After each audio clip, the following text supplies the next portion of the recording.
कृष्णराज महाडिकांची कोल्हापूर पालिका निवडणुकीतून माघार. काल दाखल केलेला उमेदवारी अर्ज मागे घेतला.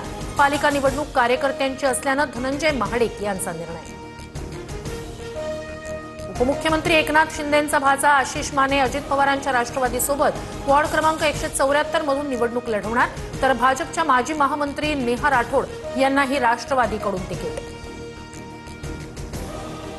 साताऱ्याच्या पाटणमध्ये भाजपच्या पाटणकर गटाला मोठा धक्का. सरपंच संघाचे उपाध्यक्ष संदीप जाधव यांच्यासह 400 कार्यकर्ते शिंदेंच्या शिवसेनेत. पाटणकरांच्या कार्यपद्धतीला कंटाळून आणि देसाईंच्या विकास कामांवर विश्वास ठेवून निर्णय. जाधवांची प्रतिक्रिया. उपमुख्यमंत्री एकनाथ शिंदे यांच्या भेटीनंतर माजी महापौर मीनाक्षी शिंदे यांची नाराजी दूर. शिंदेंनी माझा राजीनामा स्वीकारला नव्हता. मीनाक्षी शिंदेंची प्रतिक्रिया. डोंबिवली एमआयडीसीत प्रदूषणाचा कहर. हिरवा पाऊस. गुलाबी रस्त्यांनंतर आता चेंबरमधनं चॉकलेटी धूर. सागाव परिसरातील नागरिकांमध्ये भीतीचं वातावरण. धुरामुळे आजूबाजूच्या भिंतीही चॉकलेटी रंगाच्या.